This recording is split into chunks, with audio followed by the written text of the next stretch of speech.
Chicken fry మనకి ఒక 1 month వరకు నిల్వ చేసుకోవచ్చు అండి. ఇది welcome to my channel Sushma వీడి వ్లాగ్స్. ఈరోజు మనం చికెన్ ఫ్రై ఎలా చేసుకోవాలో చూపిస్తాండి. ఎవరైనా చాలా తొందరగా చేసుకొని తినొచ్చు. ఈ చికెన్ ఫ్రై నిల్వ కూడా ఉంటుంది.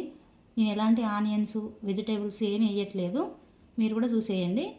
ఇప్పుడు నేను ఒక కడాయి తీసుకున్నాండి, నాన్ స్టిక్ది. ఇప్పుడు ఇందులోకి ఆయిల్ పోసుకుందాం. ఆయిల్ ఎప్పుడైనా ఎక్కువగానే పట్టిద్దండి.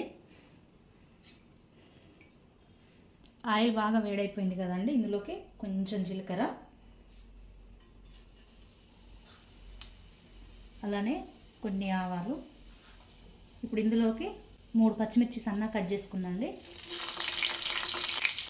2 రెమ్మల కరివేపాకు,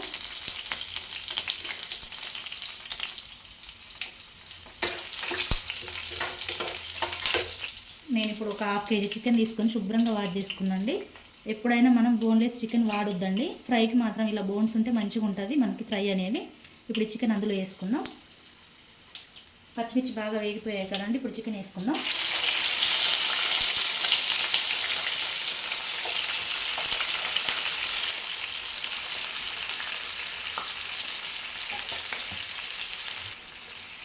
ఇందులో పసుపు వేసుకుందామండి.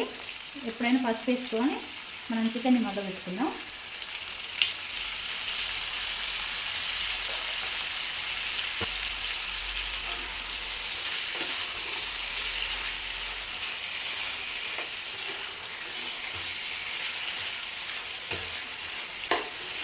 దీంట్లో ఉన్న వాటర్ మొత్తం ఇంకిపోయేదాకా దీన్ని బాగా మగ్గబెట్టుకుందాం. అప్పుడు మనకి ముక్క అనేది మంచిగా సాఫ్ట్గా వస్తుందండి.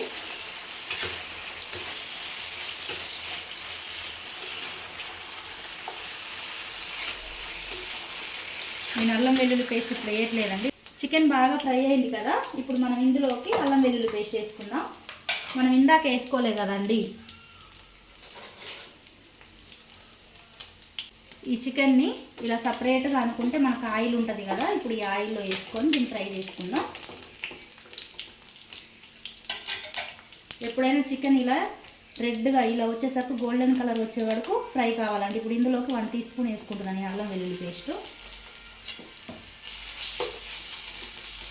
ఇది పచ్చివాసన పోయేదాకా ఫ్రై చేసుకుందాం.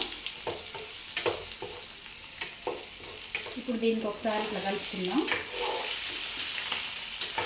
ఈ అల్లం వెల్లుల్లి పేస్ట్ మొత్తం ఈ చికెన్కి పట్టేటట్టు ఫ్రై చేసుకుందాం. ఇలా కలుపుకున్నాం కదా, ఇప్పుడు ఇందులోకి సాల్ట్ వేసుకుందాం. మనకు టేస్ట్కి తగినంత సాల్ట్ కూడా వేసుకుందాం.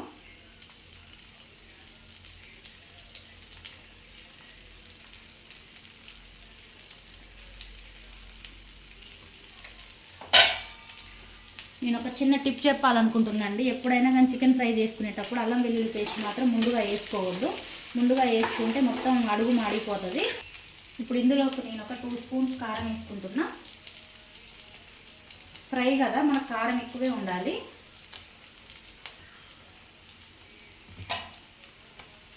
అలానే కొంచెం ధనియాల పొడి వేసుకుందాం. ఒక 1/2 టీ స్పూన్ వరకు వేసుకుంటున్నాండి ధనియాల పొడి కూడా. ఒక 1/2 టీ స్పూన్ అంతా గరం మసాలా. ఇప్పుడు స్టవ్ బంద్ చేసుకుందాం. కారపొడి వేసినాక స్టవ్ ఏమంటే బంద్ చేసుకోవాలండి. ఇప్పుడు ఈ మసాలాలన్నీ ఇలా చికెన్కి పట్టేటట్టు కలుపుకుందాం. ఇంతే అండి, ఎంతో టేస్టీగా ఉండే మన చికెన్ ఫ్రై రెడీ అయిపోయింది. చూడండి ఎలా వచ్చిందో.